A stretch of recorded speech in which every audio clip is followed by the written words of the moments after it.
まずね、素人からの脱却がしたいんですっていう子が今いてるんだったら、まずポイントとして、よく丸の練習をしろとか、まっすぐ線引けるようになれとか、いう話が出るじゃん。これはなんでかっていうと、まっすぐ引けるようになると、とにかく綺麗に見えるの。迷いがないように見えるの。何か描きたいなっていうので、みんなの頭の中にさ、理想の線があるわけよ。どの人にも。これっていうのは、ずっと細かく描いてしまってるせいで、ずっとこんな感じでいってしまってんのよ、線が。5個みたいですね。すげえど素人な質問。ありがとう。5個の話になるとね、5個はね、違うのよ。5個はそれを利用してきちんと流れに沿って描いてるから力強く見えるのよ。で、あの人は絵の具を大量に使うから、その絵の具の大量の流れがこう見えるの。もう森ってやつ。だからめちゃくちゃうまく見えるの。そういうことも何も考えずに、ここに目指したいんだけど、まだこの線をまっすぐ引くっていう能力がないから、ずっとこういう感じで描いてしまってるの。まっすぐは描きたいんだけど、まだ全然ペンに不慣れやから、こういう感じで描いてしまってるの。だから今から上手くなりたいって、素人から脱却したいって人は、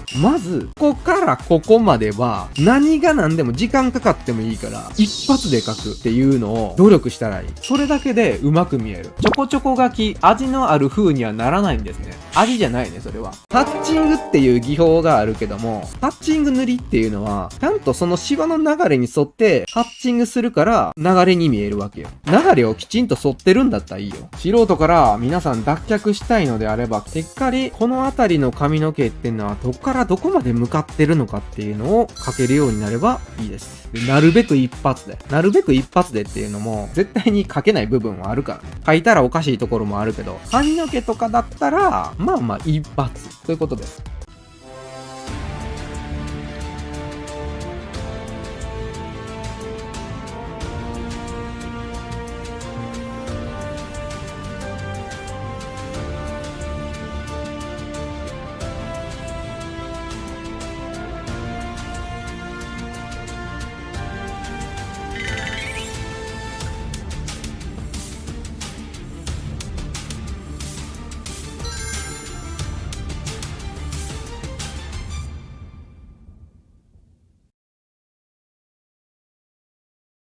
皆さんこんにちは。イラストレーターのよしくです。偶然性を使って面白い構図を模索すると題しまして講座の方を進行させていただきます。で、今回参考にするのがシュルレアリスム的技法ですね。日本語に直すと超現実主義というものですね。現実を超えるものを生み出していこうという。で、今回はこのシュルレアリスム的な技法の中でもフロッタージュ、日本語だとこすり出し技法とかと呼ばれてますね。こちら何かと言いますとですね、なんかデコボコのある何でもいいです。ほんと地面とか、なんかアスファルトの上でもいいんですけど、紙を上に置いた上で黒いチョークであるとか、クレヨンであるとか、ちょっと柔らかめの鉛筆でこすってですね、この凹凸を紙に浮き上がらせる技法ですね。これによってですね、いろいろなイメージ、図像が紙に映し出され、それをヒントに作品を作っていく。で、このフロッタージュを用いた代表的な作家に、マックス・エルンストという方がいらっしゃいます。彼の書いたですね、森シリーズっていうですね、森を書いたものとかですね、あと沈黙の目、現実の何か風景を見て書いたのではなくてですね、現実を超えたとても不思議な画面が描き出されています。ぜひ調べてみてください。で、今回ですね、私もちょっとフロッタージュの技法によって作ってきた素材がありますので、これを元に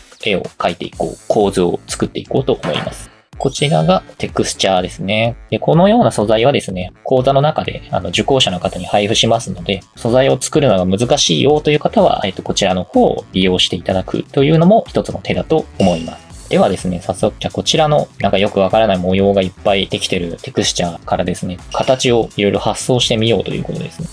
例えば、なんか持ってますよみたいな。お花屋さんかなみたいなね。棚とか箱とかに何かがいろいろ入ってるようにも見えます。ざっくりとしたラフのような形で作っていくと。もちろんね、最初からこういうものが描きたい、こういう世界観が描きたいっていうのが、もう明確に最初から見えてる方は、もうその通りに描いていくの方が早いとは思います。なんですけれども、最初からみんながそのイメージを持ててるかっていうのはわからないので、構図のヒントにしていくと。もう一人いるかもしれないですね、奥に。とかですね。今度は同じテクスチャーを使ってですね、もう一つ違うプロセスというか手法で絵に味付けをする実践したいと思います。これだけだとまだ構図本当にざっくりとした部分しか決まってない上にまだちょっと足りない。でもどう足せばいいかちょっとわからない。こういう時に先ほど作ったこのテクスチャーですね。これは先ほどプロッタージュによって作ったものをさらに色を足してコントラストをちょっと調整したものですね。こちらを使って味付けをしてみたいと思います。前回使ったラフの上にこの素材を置いて適当なレイヤー効果を使って今回オーバーレイを使ってますけれどもこうやってちょっと模様を足すわけですよね。でそうするとまた一気に色彩が入って絵が豊かになりました。ただ同時にテクスチャーが入ることによって絵がちょっとわけわかんなくなっちゃう。壊れるんですね、絵が一旦。なのでそこをスクラップ&ビルド的にまた補正してあげると。ただ模様も活かしたいので模様活かしでなんか見えてこないかなという。これまた偶然性に頼ってるわけですね。例えばこうさっきなかったこの模様みたいなのはなんかこう髪の毛の装飾品のように見えると。ちょっと早速活かしてみましょうか。ってことでラフにまた線を入れていくわけですね。で、テクスチャーは入ったんですけれども、それでも壊したくないっていうところに関してはしっかりこうホワイトを入れたり、ハイライトを入れたりしてですね、形を見失わないように補正してあげるっていうことをするのがいいと思います。ここで大事なのは何を見せたいのか、何を書きたいのか、何を伝えたいのか。それが分かってない場合は、ふわっとしたフロッタージュによるテクスチャーによって、その構図作り、絵作りのヒントにしていく。具体的にどうしていいか分からない、詰め方が分からないって時にもこのテクスチャーを使えますよという、そういう話ですね。例えばこの辺りとかすごいダークトーンですけれども、なんか柱のようになっていて、ステンドグラスっぽくも見えますよね。色を入れたことによって複雑な形がまた見えてますよね。ステンドグラス風で向こうから光が差してますよみたいなことにもできる。はい。じゃあちょうどですね、構図が落ち着きましたので、またじゃあ別の作品、この前の講座でもう一枚あったと思いますが、こちらにじゃあ同じ手法でテクスチャーをかぶせると、このような形になりますね。こちらも同じように、絵にちょっと一体感というかですね、綺麗なテクスチャーが一枚入ることによって、ランダムなんですけど、絵が一回壊れます。ただ、壊れた部分をまたこうやってラフによって補修してあげると。で、先ほどと違って、一旦記憶してあげる。潰れた部分を。そうすることで構図を補強できるわけですね。で、鮮明にしたいところはよりホワイトを入れて鮮明にしてあげて、壊れた部分を補強してあげる。で、面白いなと思った効果は残してあげる。で、ランダムなシミが何かの構造物に見えたり、なんか雲に見えたりしますよね。あと、ここのシェイプが赤い月を思わせるようなね、偶然出てきた形ですけど、その周りにこう雲があると。で、この雲の形も先ほどのフロッタージュによって生まれたシミをちょっと利用してますよと。こう赤い月を背景にいる、ちょっと赤い目をした少女。またこれもちょっと幻想的な感じですよね。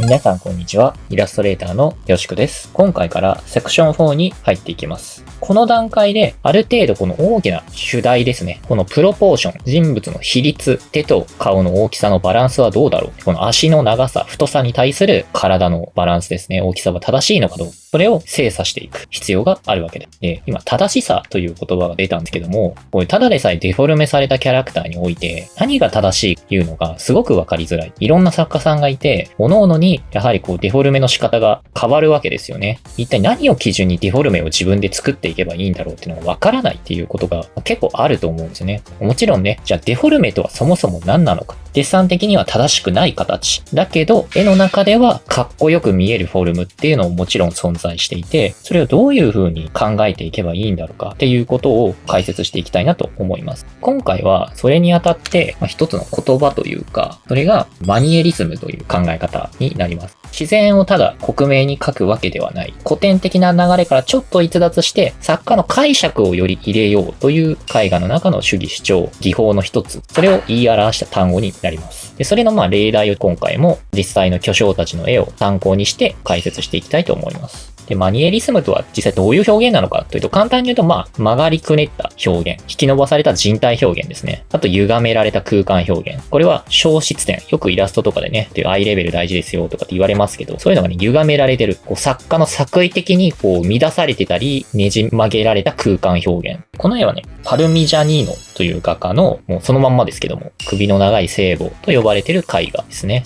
確かに首長いですよね。ちょっと足先の表現とかもくねっとしてて伸ばされてる。こういう風なねじ曲げられた人物と、あとこの抱かれてる、これはイエスですね。聖母の抱いているイエスの図像になりますけども、こちらの体も単語にしてはちょっとこう体がかなり引き伸ばされてるような、そういう動きを画面の中に出していく。主題をより強調するってことですね。もう一枚。これはエル・グレコの受胎告知という絵ですけれども、宗教絵画ですね。これも消失点がかなり上にあったり、この辺にあったり、いろんなところに消失点が生まれてるんですけれども、かなり空間が歪められてると。で人体の表現も、手のこうスラッと伸びてる長い感じ。顔もちょっと縦に長くて、体もかなり引き伸ばされてますね。こういう風に書き手の表現としてですね、よりはっきりさせたいものをより強調して誇張して書くっていう、これがデフォルメに通じていくわけですね。で、先ほどもちょっと言いましたが、デッサン的な正しさがいつも絶対なのかと。でもそんなことはない。解剖学的に見れば間違った表現かもしれないけど、絵の中でちゃんとバランスが取れてればいいんだっていう、そういう落とし込みですね。そういう価値観、考え方も頭の中に入れておくと、皆さんの制作を助けてくれる可能性が非常に高くなります。自分の意図、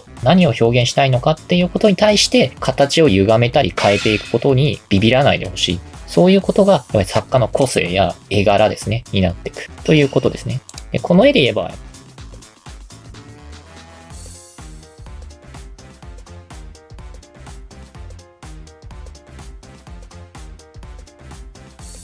それでは次に、本講義に向いている人、メリットが大きい人について説明させていただきます。本講義に向いている人、1点目。柔らかい雰囲気、空気感のあるイラストが描きたいっていう方には、うってつけなのかなと思います。どうしてもですね、イラストを描いていると、厚塗りのイラスト、もしくは線を描いて色を乗せていくタイプのイラストを描いていると、線の描写や色塗りで絵の雰囲気が若干硬くなってしまうということが多々あります。装飾的な表現、シャープな表現を望んでいる方には少し合わないかもしれないですけども、いつもとは違う風合いを絵に足すことで、受講された皆様の描くイラストに魅力をより足して、そして引き上げることができればいいなと考えています。次に2つ目。ファンタジー世界観のイラストに説得力を持たせたいという方。現実にはない世界、空気感、空間を描くことになりますので、空想の人物を描くとなりますと、絵にリアリティを持たせるのが難しくなり、絵で人を魅了しづらく、そして説得しづらくなってしまいます。そこをですね、先人たちの古典絵画の技法、バロック絵画のダイナミズム、明暗法、印象派の美麗な色使い、色選び、色彩構成、